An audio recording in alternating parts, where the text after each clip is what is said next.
마가복음 이야기 제76강, 오늘이 마가복음의 마지막 시간이 되겠습니다. 선교 지상 명령이라는 제목입니다. 마가복음 16장 15절에서 20절 말씀을 읽겠습니다.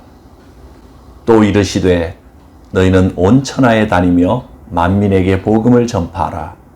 믿고 세례를 받는 사람은 구원을 얻을 것이요 믿지 않는 사람은 정죄를 받으리라. 믿는 자들에게 이런 표적이 따르리니 곧 그들이 내 이름으로 귀신을 쫓아내며 새 방언을 말하며 뱀을 집어올리며 무슨 독을 마실지라도 해를 받지 아니하며 병든 사람에게 손을 얹은즉 나으리라 하시더라. 주 예수께서 말씀을 마치신 후에 하늘로 올려지사 하나님 우편에 앉으시니라. 제자들이 나가 두루 전파할세 주께서 함께 역사하사 그 따르는 표적으로 말씀을 확실히 증언하시니라. 아멘. 너희는 온 천하에 다니며 만민에게 복음을 전파하라 하고 말씀하셨습니다. 온 천하는 좁은 의미로는 세계의 온 인류라고 할 수가 있고, 더 나아가서는 하나님의 말씀으로 창조하신 온 세상을 새롭게 하라는 뜻입니다.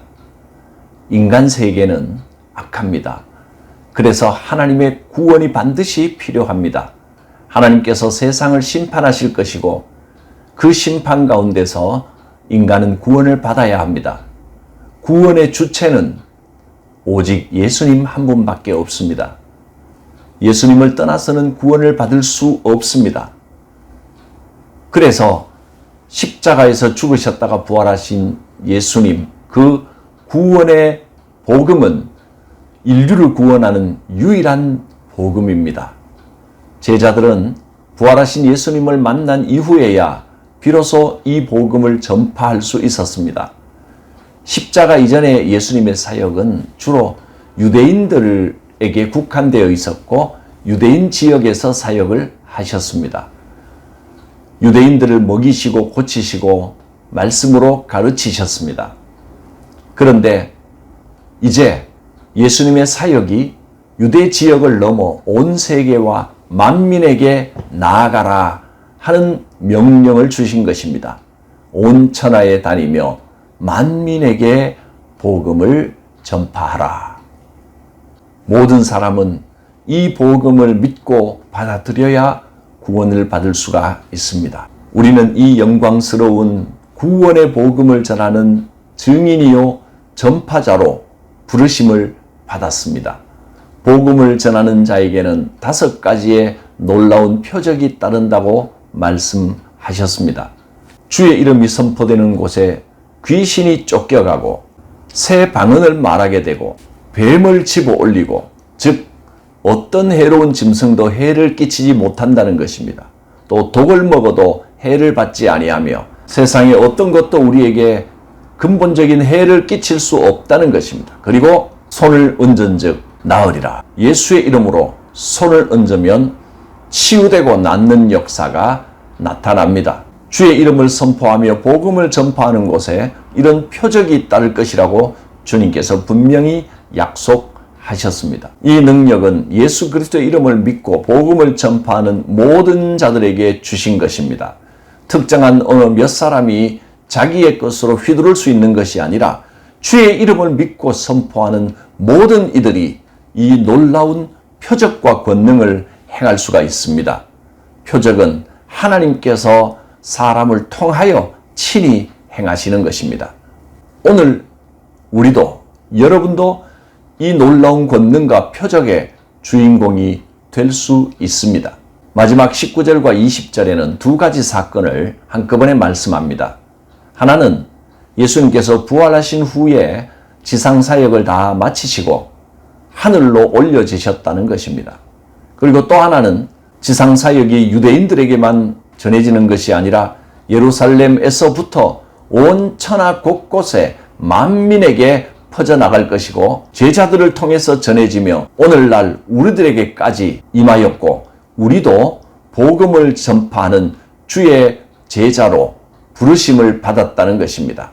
어제나 오늘이나 변함없으신 우리 주님께서 당시의 제자들에게 역사하신 것처럼 오늘 우리에게도 역사하시고 함께 하실 것을 믿습니다.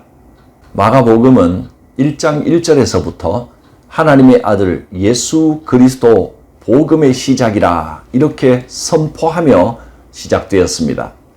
이렇게 시작된 마가복음이 예수 그리스도의 부활의 소식과 선교 명령으로 마무리되었습니다. 복음의 핵심은 부활입니다. 우리는 이 부활 신앙의 뿌리와 근거를 두고 이 복음을 전파하는 것입니다. 예수 그리스도의 부활에 관한 믿음, 이것이 우리 신앙의 근본이고 핵심입니다.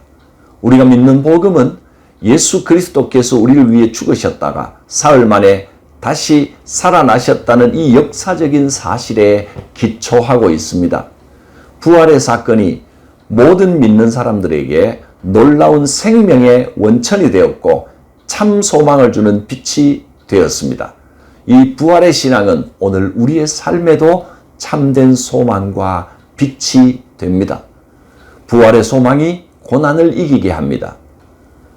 우리 신앙의 선배들인 초대교회 성도들은 말할 수 없는 끔찍한 죽음의 공포 앞에서도 부활 신앙으로 그 모든 것을 견디고 이기고 승리했습니다.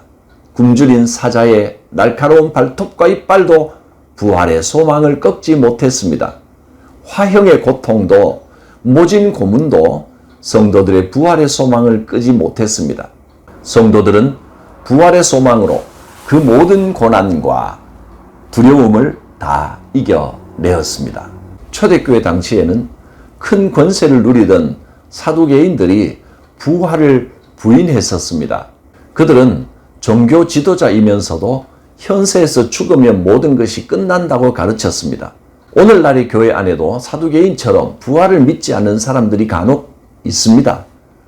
교회는 다니고 예수는 믿지만 부활은 믿지 못하겠다 하는 사람들도 간혹 있습니다. 그러나 성경은 사람이 만일 육신의 부활을 부인하면 복음의 진리와 신앙생활의 모든 것이 다 무너질 수밖에 없다고 말씀하십니다. 부활을 믿지 못하는 신앙은 신앙이 아닙니다.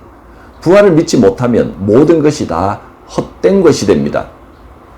고린도전서 15장 13절과 14절에는 만일 죽은 자의 부활이 없으면 그리스도도 다시 살아나지 못하셨으리라.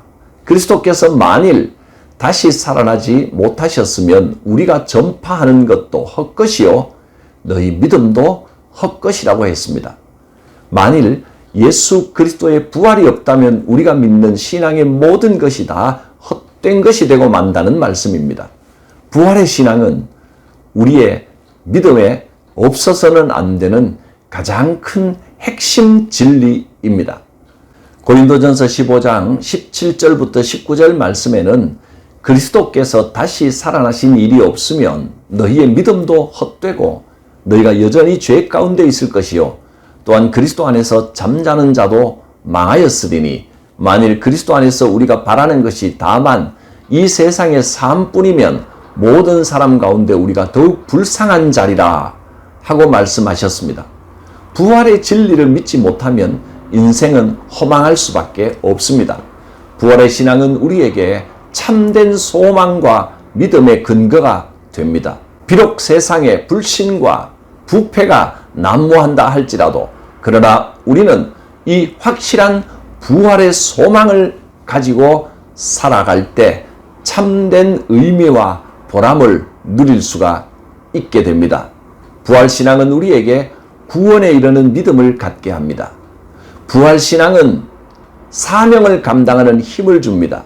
때로 영적으로 피곤하고 지치고 힘들 때 부활신앙은 우리에게 새 힘을 줍니다. 부활신앙은 믿음 생활의 체험적인 역사를 경험하며 살아가게 해줍니다. 부활신앙을 가진 사람은 하나님의 놀라운 능력과 권능을 체험하며 살아가는 영광을 누리게 될 것입니다. 부활의 소망 가운데 모든 고난과 어려움을 이기고 승리하는 참된 믿음의 삶이 되시기를 축복합니다. 기도합니다.